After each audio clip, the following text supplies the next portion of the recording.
आरोपी शिल्पकार जयदीप आपटेला 10 सप्टेंबरपर्यंत पोलीस कोठडी सुनावण्यात आली आहे। मालवण कोर्टाकडून आपटेची पोलीस कोठडीत रवानगी करण्यात आली आहे। कल्याणमध्ये कुटुंबियांना भेटण्यासाठी तो आला असता आपटेला बेड्या ठोकण्यात आल्यात। शिवरायांचा पुतळा कोसळल्यानंतर जयदीप आपटे हा फरार होता। पळून कुठे जाणार? शेवटी पोलीस आमचं गृहखातं आहे, त्यांनी त्याला अरेस्ट केलेली आहे। त्याच्यावर कडक कारवाई होईल आणि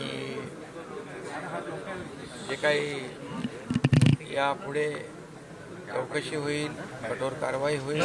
कुणालाही यामधून क्षमा नाही, कुणालाही सरकार सोडणार नाही आणि म्हणून जे लोक काय अफवा पसरवत होते त्यांना एक मोठी चपराक या माध्यमातून मिळालेली आहे।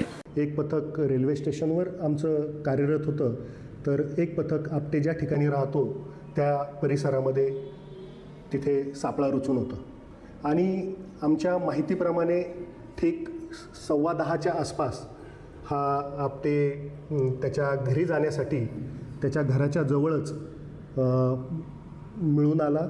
आमच्या पथकाने त्याला ताब्यामध्ये घेतलं आणि त्याला काल संध्याकाळीच 10:30 वाजता DCP ऑफिसला आणलं गेलं आणि सिंधुदुर्ग जिल्ह्याची जी टीम त्याच्या मागावर होती त्या टीमला आम्ही इथे बोलून घेतलं आणि त्याला सुरक्षितरित्या सिंधुदुर्गच्या पोलिसांच्या ताब्यामध्ये दिलं आणि त्यांना आमच्या हद्दीपर्यंत एस्कॉर्ट देऊन सिंधुदुर्गकडे रवाना केलं।